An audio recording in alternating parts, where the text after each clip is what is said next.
Hello, everyone. I hope you're doing well. I'm doing pretty good myself. We're about to jump into the new Dark Aether using an ElderSigil. So this new Dark Aether is where you get the schematics for the BloodBurner motorcycle, the VR11 weapon, and the new MagsofHolding. As you can see, I'm loaded up pretty heavy here. This is the Dark Aether after, all things considered. So we're bringing in the golden plates, dog bone, ether blade, and we're going to pack a punch and ether tool our weapons as high as we possibly can get it. The last thing I've got there is a speed cola. Just had an extra spot and we took it. I'm using the BP-50 assault rifle with the purifier, the flamethrower attachment, because it's just incredible in there. And then I've got a little submachine gun that I'm going to bring just for backup in case I need to use it.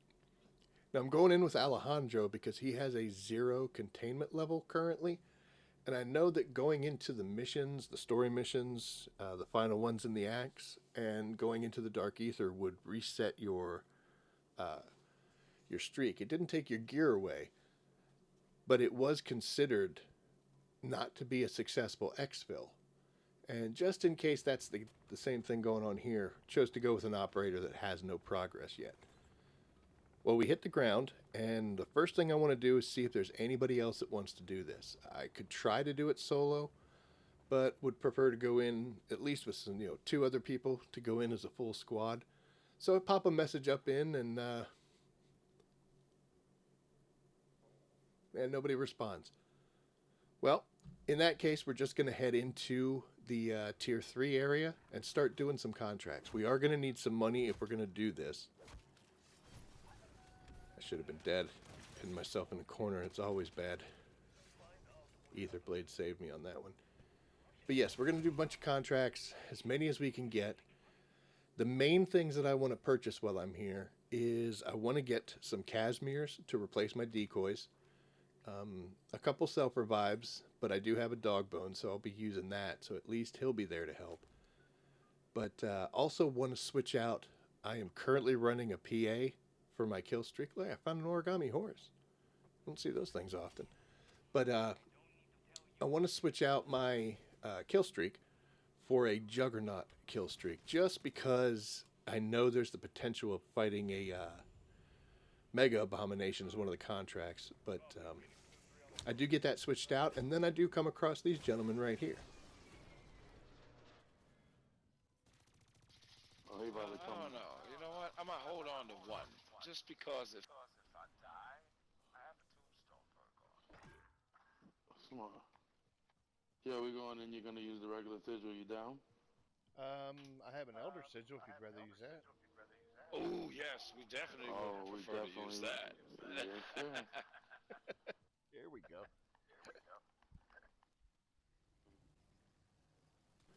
And with that, we'll place in our ElderSigil and we're on our way in. Now, I'm going to do my best here, guys, to explain this in a way that you can understand. It is kind of chaotic. It is fast-paced. There's a lot going on. The mini-map's all scrambled. But hopefully I can convey this to you in the best way possible so that you know what you're doing when you get inside yourself. Now, immediately after spawning, you want to turn around. And you want to look at the portal that you came in on. It's going to crumble, and you're going to look at that building, the large one, right off to the left. That is where your first contract is going to be. And that is the HBT, the big bounty contract. So you're going to run inside here and jump up on this this container and go right into this window. And off to the right, there you'll see the contract. Now I'm going to do an unedited version of this. I'm going to let this whole thing play out so you can see. Which is going to have a lot of runtime and a lot of movement. But it's going to be a start-to-finish deal. So this time we got the Disciple. Usually it's a Mega Abomination, but that's not a guarantee. So it appears as though this Dark Aether is a little more dynamic than the previous one, which I'm kind of totally for. I like that that surprise nature. But this guy spawns on the hillside all the way in the back of the map. And that's where we're headed to right now. And of course, keep in mind that saying the back of the map is a relative term. It really depends on where you start, where you consider the front. But the hillside along the edge, away from the water, is what I consider the back of the map. But it's not too hard because you'll see the tracker that leads you to the target.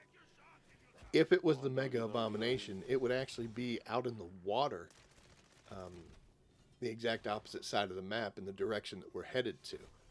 But in this case, it was a Disciple, so up the hill we go. And it's also convenient because you can see there, just off to the left of the Disciple we're hunting, is one of the exits that you can use to get out of here. You'll see it right up there in the hillside. There you go.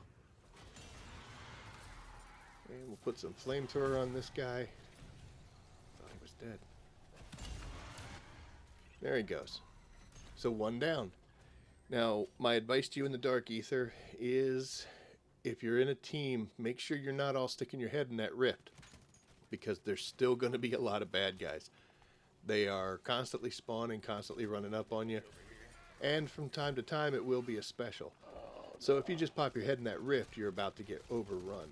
So it's a good idea to at least have one person stay out and wait to collect their items. In this case, I didn't get anything all that special. I was really hoping for the schematic plans, but it is what it is. Still did get a couple good things out of there, though, and we're going to skip that self-revive. So we're going to head to the second contract, and if you look in the distance that I'm heading right now, you'll see that triangular top of the building. That is what we refer to as the top of the mall, and that's where the second contract, which is the Aether extractors, can be found. When you come at it from this side, if your HVT sends you up the hill, your best bet is, and you're going to see where I'm headed now, there's some boxes and a truck that you can jump up. Boy, we got quite a bit of guys behind us here. Oh, and beside us. Okay. Not yet. Still not yet. Okay, now. So you're going to jump on top of this box, jump on this truck, and you're going to try to make it to here, grapple, come up, and you're going to grapple this roof. Now, I missed, so when you drop down, you just have to restart that whole process. You'll see here the second time we're a lot more nimble and a lot better at it. So we jump to here, up, and then we jump to here and up. Now the wall in front here, you cannot jump over. You have to go over to the left and climb up this ladder. Now in the event that you had to do the Mega Abomination, you'll be out in the water. So to get up to the top of this point, you're going to climb up through the parking garage. You'll see it to the right as you come along the mall. Just go up the parking lot up until you get to the very top, and you'll be able to make it to the other side of this structure here, these little stepping stones, and you'll be right in the same area. And you'll start to hear that bunny making the sounds. And now here we are. So take a quick reload, grab the contract, and it's going to drop down the 3 ether extractors. And what you want to do is just get there as quickly as you possibly can. This is the one that your Casimirs and your field upgrades, they're going to come in real handy here. And you'll see how quickly I can get through this contract. Right? We come off the roof. And this parachutes us almost onto the first one. So we'll give them some flamethrower. And then we'll go ahead and throw our field upgrade to keep them off us. And we're going to override the first one. There we go. Get away before it kills us. And we're going to head to the second one. And I would suggest that you do them in this order. And save that final one, the one that's a little further away. Save that for your last, and I'll show you why in a second. So we've got a Casimir out here. We're going to go ahead and start overriding this one. There we go. And now we'll make our way to the third and final one.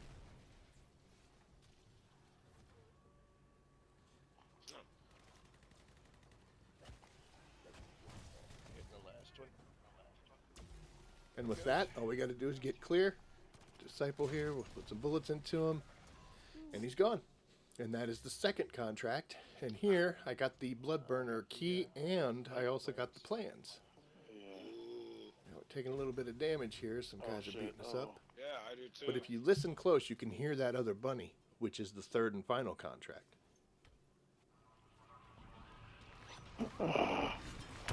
Definitely want that. Ooh, overwhelmed here. Hell yeah. Yeah, might as well take it. Yep. Where the fuck So the go? final contract that we're going to do is actually just Right off here, to the I left wanna- of that last Yeah. ether extractor. It's this large building here. It's got the red and whites and the big billboard up there. And we're going to head all the way up to the roof. Still trying to get.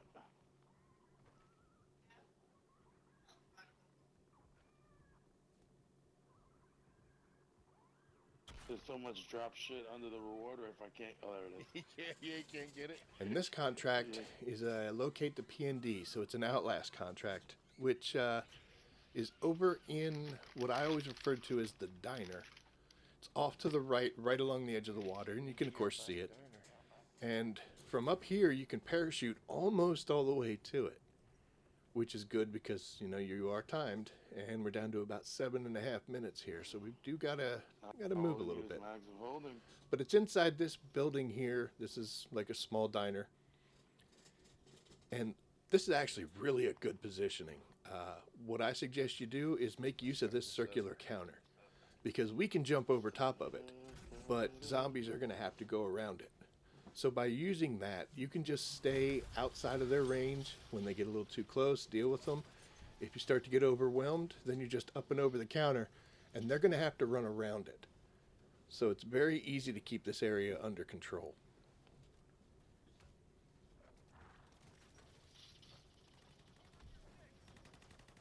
And as you can see, not a lot's getting in, and what few do, we can take care of them pretty quickly. Flamethrower. Use that flamethrower now, boys, until it gets nerfed, because I'm pretty sure it's going to.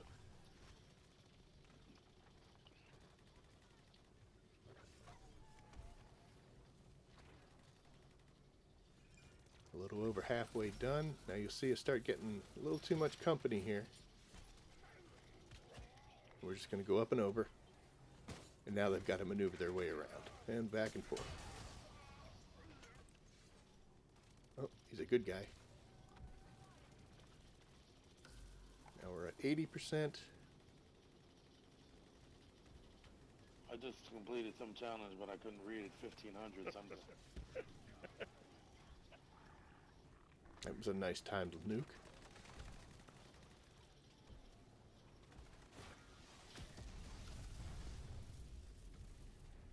And there we go, 100%. So we'll make sure we're clear. We'll check the rift. And I got the VR plans. And also got a VR weapons case. So not too bad. Not too bad at all. Did miss the MagsofHolding plans. ElderSigil. So I only got 2 out of the 3, even though we did complete all 3 missions. So I'm going to have to do this again at least, and I don't know, you know, there's no guarantee of what you're going to get. So this might have to be done 2 or 3 times, maybe more, I'm not sure.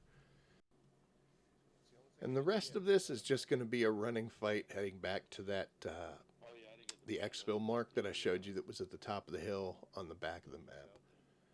In my opinion, this Dark Aether was a lot easier than the original Dark Aether. And not just because they got rid of that escort contract, which is the most difficult portion. But it's not as contained. It's a lot more wide open. I kind of like that better. Gives you more maneuverability, more room to operate. Instead of just being stuck inside stuck inside and stuck on top of the castle. So here you go, guys. This is a nice little trip into the Dark Aether. We ended up extracting, and like I said, I pulled out 2 out of the 3 contracts, so we're going to head in there again. Get that last one. It did not reset my containment level, which I thought it might. That's a pretty good haul for a 15-minute run. But back to it, yeah. It didn't reset, and in fact, I went in with 0, so maybe it did reset because I didn't have anything. But I'm looking at the counter, and it gave me credit for the missions we did inside the Dark Aether and all the stuff that we did before, which means that transition going from the regular Urzikstan map into the Dark Aether did not reset like the other one does. So maybe that's something cool. But there you go, folks. That's a nice little trip with the Elder Sigil into the new Dark Aether. If you enjoy the content, please give me a like and subscribe. If you have any comments or questions, by all means, leave them below. And as always, I will see you out there, guys. Take care.